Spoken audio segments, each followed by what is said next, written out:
wo bi ntena wiase nka se ye be wiase ya mfa hwe anyeden amba na ye kwa ya mfa hwe nyeden enko kofi odwom to ni bi to odwom se osoro ni me fie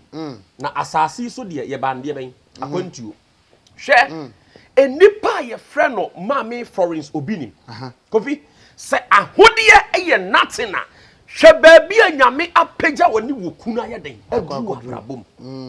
edie na Florence Obinim epe wo wiase na betumi akase bia wonye de onya ada nenum na oto ye de wanya no enkwa na enkokora enti ye wo level bi wo ho na nipa wunru ya wo ka asem bi yeden ebu hofo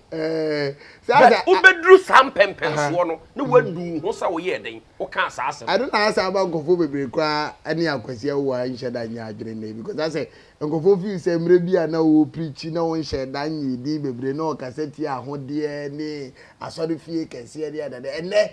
papa YouTube say na nyame ayiratom wani ahode de wo bi na asori fie kakraka just nkofo amre ko ne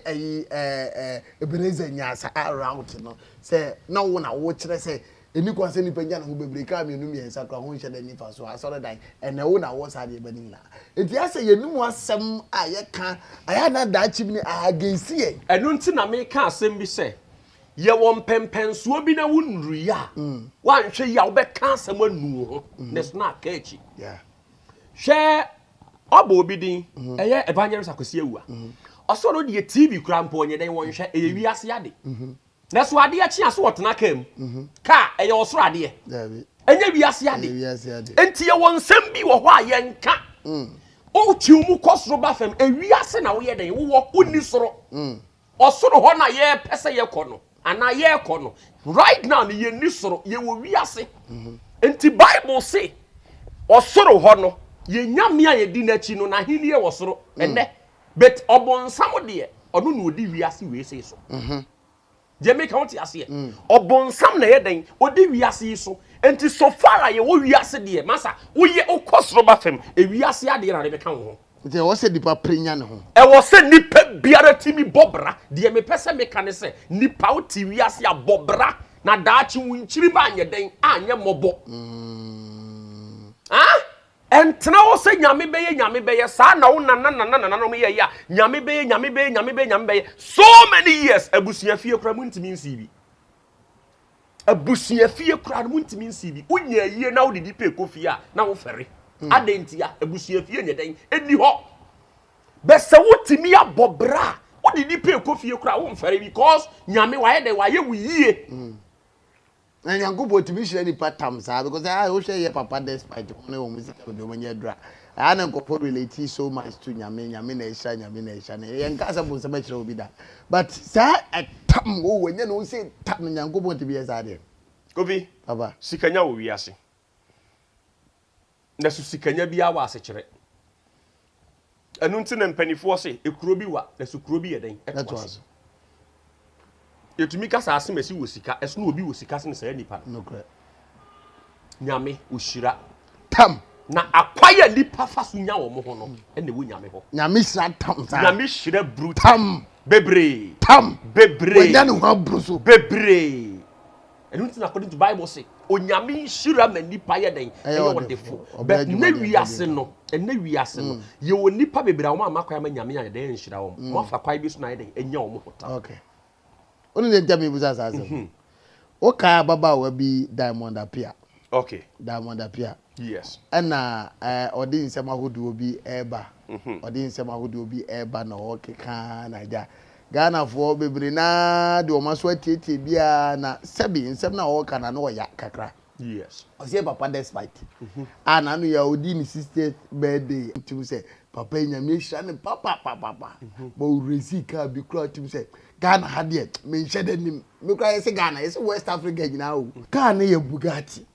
na in fact ka na de nyame nim nukoni efe papa na ne buo de ka se ka wuntumi ababa o edi ababontin se bi mpredua se papa despite na you feel say oni father Dexter na yehu omu se omu ye sikafo na obi ebo omaba so na sika wo de ade no omu yi so occultic snake na snake ne na provide omu sika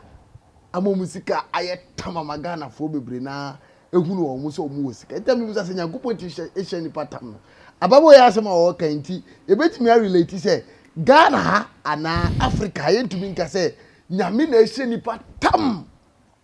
ama wotumi nya no ababo be friend Diamond Appiah Kofi on say mpanifo se and according to Bible kra no bayifo nipa bayifo na we do hunu yonko de bayifo they make what you say enti saa baba wa ya wotumi ka asem kese ese to despite no say oni saa jinabia na osire no tumi ka saa asem ne yeren eto saa nipa wote say oni jinabia say onka occult group ne ho a esire no ode despite edin air to occult ho ma men ka asem bi nkyerɛw me ka asem bi kyerɛw say kuro bi wa kuro bi yeden eto aso na second oba na wo ka saa asena to despite no meme de me gitum se bia saa te bia no ana saa gira bia no ka ho bi nti na otumi ka asem saa Diamond Appiah ka bayifo hu no yonko bayifo Diamond Appiah ka occult yes of course yes so won ka ho a ontimi nka asem saa ntopanyi na menji ndi se saa so menji ndi se despite eye occult ye ka occult a eye kuo na ewiase no eniema nyina akɔwie awurade sɛ yɛ papa o sɛ yɛ bɔne o atemuo no ewo nyame hɔ na mpanifoɔ ka asɛm bi so sɛ adidie mu no so yɛ deɛ bɛn ɛyɛ bɔne nti obi anya ne sika na sɛ wafa kwai bi so apɛ bi afra mu a ne bɔne no ɛwɔ ne nyame hɔ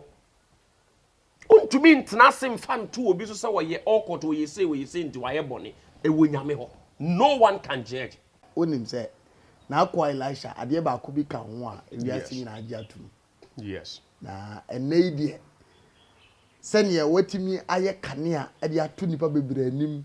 na akire nipa bebre no korɛ efa enema bia na omunim ho no korɛ no yes me gidi sɛ ɛyɛ ade ba ko ye nei ye ba bedi ho nkomo ye Bible Nokwafo okay enya me hira opa sɛ nya wo ma ho kwa ma Nyankopɔn de sa ade we abedum adasama okay koska ma ka nipa bebre na hu o manim no korɛ yes enya minti wa prove no korɛ de ache nipa bebre yes ena me be say ye demonstration bi ye din komo no ye fa ye papa despite ene Diamond Appiah ene Father Dixon sensem bi a okra wi ano se sebe secret societies ni bi wo a enye mojasem but ni na ye ko your pedal and o join it me be say me ba ye hunu se ne na wo kase Diamond Appiah bayifo na hunu yonko bayiye so ye bayifo no person the Bible Nokwafo no prove my say Diamond Appiah na wo ka say ebetumi aba say onu so join secret society na okay nti sa kontumi nka asem no Bible no prove emfa my sisi ani ehunu na afedi aka bia emfa meba so bimu alabina Bible ye Nokwafo ababa wa ye friend Diamond Appiah sɛ oyi nipa tuntumu a tware kwaja Poku nsabonkum so Diamond Appiah oyi nipa tuntumu a onye tuntum na oyi nipa kokɔ a tware kwaja Poku nsanifa so oye kokɔ a okay oye kalaben kokɔ okay so me mu biem Bible oye Nokwafo ababa wa ye friend no Diamond Appiah sɛ wo secret society bi mu a tware kwaja Poku nsabonkum so Kofi Diamond Appiah oye kalaben oye kokɔ bibusa so ye tuntum a Bible nkyere oye Bible no prove so oye kokɔ oye kokɔ ana so Bible no so join secret society me say o join ni bia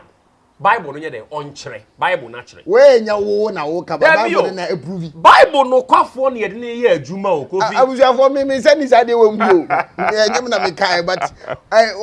ita me busa so ono na e ka o say onye ono aba Bible na approve say right or wrong etimi de mesra wa da me Diamond me say ni sade today ya bala ya ba today ya bo ehupa alabina bo afo ya ba Bible oye Nokwafo eye Ghana nyina despite say eye nokre say wo join secret society bi a tware kwa Poku ne nsa nifa so despite say o join secret society bi a tware kwa Poku ne nsa nifa so say on join bi a kwa Poku nsabonkum so ntentem Bible oye Nokwafo eye Father Dixon say eye nokre say o join secret society bi a tware kwa Poku nsabonkum so ntentem Father Dixon say on join secret society bi a tware kwa Poku ne nsa nifa so Intentem.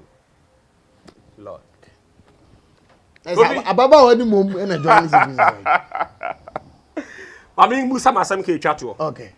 Bible, oh, yeah, Nokwafo, Ababa, your friend Diamond Appiah, say no crest, so join this secret society be a try to call your Poku and Faso. Intentem. All right, abusafo said me kan no way a Bible Nokwafo said in DC tie de sa no ye na djuma. Enti well said me kan no me de anya me na me kan asem de ato obi so but Bible no na nyamedi for e de akere. But when me say papa o say wo na wo yes I dey we na say Bible Nokwafo no na kire se na esi tie. Say we are seeing na ye de kyerosem di.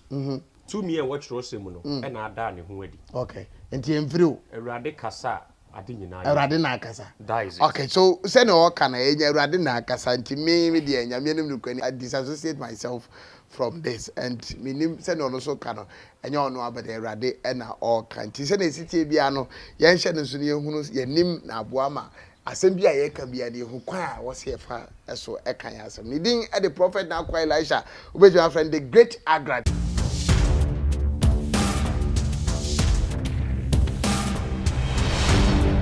Poku One TV.